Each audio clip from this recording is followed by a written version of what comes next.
Guys 2022 का final month यानी कि दिसंबर ऑलमोस्ट खत्म होने वाला है। बस कुछ ही लम्हे बाकी रह चुके हैं और ये लम्हे भी कुछ ही दिनों में खत्म हो जाएंगे, यानी कि हमारी जिंदगी का एक और कीमती साल खत्म हो जाएगा। आई डोंट नो हमारी जिंदगी में कुछ इंप्रूवमेंट हुआ या नहीं हुआ, ये हमसे बेहतर ऊपर वाला जानता है, लेकिन इन स्मार्टफोन कंपनियों का जरूर से इंप्रूवमेंट हुआ है, ये मुझसे बेहतर आप लोग जानते होंगे। किसी ने 200 मेगापिक्सल का प्राइमरी कैमरा सेंसर दिया तो किसी ने 120 वॉट की फास्ट चार्जिंग ऑफर की। इतना ही नहीं, अंडर 25,000 रुपीज के प्राइस पॉइंट पर कर्व एमोलेड डिस्प्ले भी देखने को मिली। तो आप समझ सकते हैं टेक्नोलॉजी और कंपटीशन कहां से कहां तक पहुंच चुका है। लेकिन सोचने वाली बात तो ये है, ये सब चीजें मिल जाने के बाद भी क्या हमारी लाइफ बदल गई? खैर, जिंदगी बदली या नहीं बदली वो तो आप मुझे कमेंट सेक्शन में बताना, लेकिन बार बार नया स्मार्टफोन लेने से अच्छे दिन तो नहीं आते हैं, बल्कि मेहनत के कीमती पैसे जरूर से बर्बाद होते हैं। इसलिए आपको वाकई में जरूरत है एक नए स्मार्टफोन की या फिर कोई और चीज की, तभी आप उसे परचेज कीजिए। किसी के बहकावे में आकर आपके कीमती पैसों को बर्बाद मत कीजिए, क्योंकि शौक और ख्वाहिशों का कोई किनारा नहीं होता।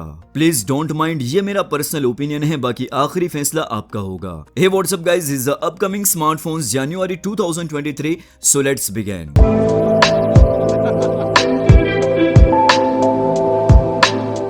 शुरुआत करते हैं सबसे पहले iQOO Neo 7 and iQOO Neo 7 SE के साथ। इन दोनों में से कोई भी एक स्मार्टफोन इंडिया में iQOO Neo 7 के नाम से लॉन्च हो सकता है, जिसकी प्राइस 30,000 से नीचे होगी।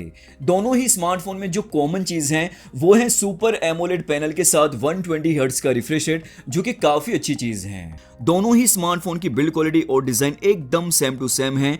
दोनों ही फोन में 6.7 इंच की सुपर एमोलेड डिस्प्ले देखने को मिलेगी और 120 हर्ट्ज का refresh rate. iQOO Neo 7 SE के अंदर आपको MediaTek Dimensity 8200 प्रोसेसर देखने को मिलेगा, जबकि iQOO Neo 7 में MediaTek Dimensity 9000 प्लस प्रोसेसर हैं। iQOO Neo 7 SE के रियर साइड पर ट्रिपल कैमरास का सेटअप है। 64 मेगापिक्सल का प्राइमरी कैमरा सेंसर, 2 मेगापिक्सल का मैक्रो लेंस और 2 मेगापिक्सल का डेप्थ सेंसर। जबकि iQOO Neo 7 की बात करें तो यहां पर 50 मेगापिक्सल का ट्रिपल कैमरास का सेटअप है और जो secondary ultra wide angle lens है वो है 8 मेगापिक्सल का और 2 मेगापिक्सल का मैक्रो लेंस। दोनों ही फोन में 16 मेगापिक्सल का सेल्फी कैमरा है। बैटरी कैपेसिटी की ओर नजर करें तो दोनों ही फोन में 5000 mAh की बड़ी बैटरी ऑफर की गई है और 120 वॉट की fast charging. Expected price point की बात करें तो iQOO Neo 7 SE की प्राइस 30,000 से नीचे होगी, जबकि iQOO Neo 7 की प्राइस 30,000 से ऊपर होगी। बाकी देखते हैं इन दोनों स्मार्टफोन में से कौन सा फोन इंडिया में iQOO Neo 7 के नाम से लॉन्च होगा। नेक्स्ट सीरीज है Vivo X90 सीरीज, जो कि काफी ज्यादा पॉपुलर सीरीज मानी जाती है। यहां पर आपको 3 स्मार्टफोन देखने को मिलेंगे। सबसे पहला Vivo X90, X90 Pro और तीसरा जो हायर वेरिएंट होगा Vivo X90 Pro Plus। Vivo X90 और X90 Pro में 6.7 इंच की कर्व एमोलेड डिस्प्ले होगी 120 हर्ट्ज रिफ्रेश रेट के साथ। दोनों ही फोन में MediaTek Dimensity 9200 प्रोसेसर होगा, जो कि 4nm FinFET टेक्नोलॉजी पर बेस्ड है। दोनों ही फोन के रियर साइड पर 50 मेगापिक्सल का प्राइमरी कैमरा सेंसर है, लेकिन सेकेंडरी जो सेंसर है वहां पर डिफरेंस है। क्या डिफरेंस है? Vivo X90 में 12 मेगापिक्सल का टेलीफोटो लेंस है, जबकि X90 Pro में 50 मेगापिक्सल का टेलीफोटो लेंस है। तो ये मेन डिफरेंस है। बाकी 12 मेगापिक्सल का अल्ट्रा वाइड एंगल लेंस दोनों ही फोन में सेम है। इसी के साथ सेल्फी कैमरा दोनों ही फोन में 32 मेगापिक्सल का। Vivo X90 में 4810 mAh की बैटरी देखने को मिलेगी, जबकि Vivo X90 Pro में 4870 mAh की बैटरी ऑफर की गई है। दोनों ही फोन में 120 वॉट की फास्ट चार्जिंग सेम है। अब दोस्तों Vivo X90 Pro Plus की बात करें तो ये फोन भी काफी ज्यादा इंटरेस्टिंग है और प्रीमियम स्मार्टफोन है, जहां पर 6.7 इंच की LTPO4 120 hertz Dolby vision AMOLED display offer की गई है और 1800 निट्स की peak brightness. Qualcomm Snapdragon 8 Gen 2 processor, rear side पर क्वाड कैमरास का सेटअप, 50.3 मेगापिक्सल का प्राइमरी कैमरा सेंसर, 64 मेगापिक्सल का पेरिस्कोप टेलीफोटो लेंस, 50 मेगापिक्सल का टेलीफोटो लेंस एंड 48 मेगापिक्सल का अल्ट्रा वाइड एंगल लेंस। इसी के साथ सेल्फी कैमरा 32 मेगापिक्सल का, 4700 mAh की बैटरी एंड 80 वॉट की फास्ट चार्जिंग। फोन काफी इंटरेस्टिंग है। बाकी देखते हैं इस फोन को किस प्राइस पॉइंट पर लॉन्च किया जाता है। नेक्स्ट सीरीज है Redmi Note 12 सीरीज। अभी रिसेंटली Realme 10 सीरीज इंडिया में लॉन्च हुई है, तो फिर Xiaomi कहां पीछे रहने वाला था। यहां पर आपको 4 स्मार्टफोन देखने को मिलेंगे। सबसे पहला स्मार्टफोन Redmi Note 12, दूसरा स्मार्टफोन Redmi Note 12 Pro और जो तीसरा वेरिएंट होगा Redmi Note 12 Pro Plus और जो सबसे हायर वेरिएंट होगा Redmi Note 12 Explorer Edition, जहां पर आपको 210 वॉट की फास्ट चार्जिंग देखने को मिलेगी।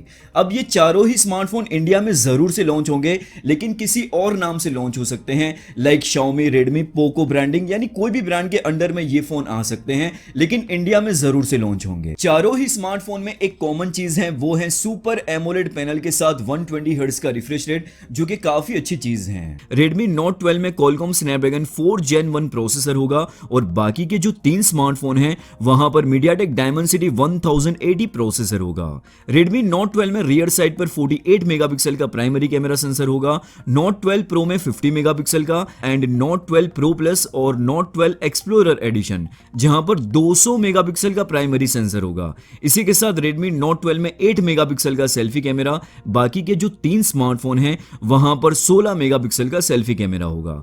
चारों ही स्मार्टफोन में 5000 mAh की बड़ी बैटरी होगी, लेकिन जो चार्जिंग स्पीड है वहां पर बहुत बड़ा डिफरेंस होगा। क्या डिफरेंस होगा? Note 12 में 33 वोट की फास्ट चार्जिंग, Note 12 Pro में 67 वोट की fast charging, Note 12 Pro Plus में 120 वोट की fast charging and Note 12 Explorer Edition जहां पर 210 वोट की फास्ट चार्जिंग होगी। जी हां, 210 वोट की फास्ट चार्जिंग। प्राइस पॉइंट की बात करें तो 15,000 से लेकर 25,000 के प्राइस रेंज में ये स्मार्टफोन लॉन्च होंगे। नेक्स्ट सीरीज है Oppo Reno 9 सीरीज। यहां पर भी दोस्तों आपको 3 स्मार्टफोन देखने को मिलेंगे। जो बेस वेरिएंट होगा वो होगा Oppo Reno 9, Oppo Reno 9 Pro और जो सबसे हायर वेरिएंट होगा Reno 9 Pro Plus। तीनों ही स्मार्टफोन में एक कॉमन चीज है, 6.7 इंच की curve AMOLED display and 120 hertz का रिफ्रेश रेट। प्रोसेसर को लेकर तीनों ही फोन में डिफरेंस होगा। Reno 9 में Qualcomm Snapdragon 778G processor, Reno 9 Pro में MediaTek Dimensity 8100 प्रोसेसर और जो Reno 9 Pro Plus है वहां पर Qualcomm Snapdragon 8 Plus Gen 1 processor होगा। Reno 9 में रियर साइड पर 64 मेगापिक्सल का ड्यूल कैमरास का सेटअप होगा, Reno 9 Pro में 50 मेगापिक्सल का ड्यूल कैमरास का सेटअप एंड 9 Pro Plus में 50 मेगापिक्सल का ट्रिपल कैमरास का सेटअप होगा। तीनों ही स्मार्टफोन में 32 मेगापिक्सल का selfie camera. Reno 9 and Reno 9 Pro में 4500 mAh की बैटरी होगी एंड 67 वॉट की फास्ट चार्जिंग, जबकि Reno 9 Pro Plus में 4700 mAh की बैटरी होगी एंड 80 वॉट की फास्ट चार्जिंग। तो ये हैं दोस्तों वो स्मार्टफोन जो आपको जनवरी के मंथ में देखने को मिल सकते हैं। फिर भी अगर कोई मुझे और नए स्मार्टफोन की अपडेट मिलती है तो मैं आपको जरूर से इन्फॉर्म करूंगा। आप कौन से स्मार्टफोन के लिए सबसे ज्यादा एक्साइटेड हैं नीचे कमेंट सेक्शन में जरूर से बताइए। मैं आपका इंतजार करता हूं नेक्स्ट वीडियो में। तब तक के लिए take care and be safe. उम्मीद है आपको इस वीडियो से कुछ हेल्प मिली होगी। अगर आपको वीडियो अच्छा लगा है तो वीडियो को लाइक कीजिए, शेयर कीजिए दोस्तों के साथ और सब्सक्राइब कीजिए चैनल को। साथ में प्रेस कीजिए बेल आइकन को ताकि आपकी कोई भी वीडियो मिस ना हो। Thanks for watching. मिलते हैं एक नई इंटरेस्टिंग वीडियो में। तब तक के लिए ख्याल रखिए अपना और अपने चाहने वालों का।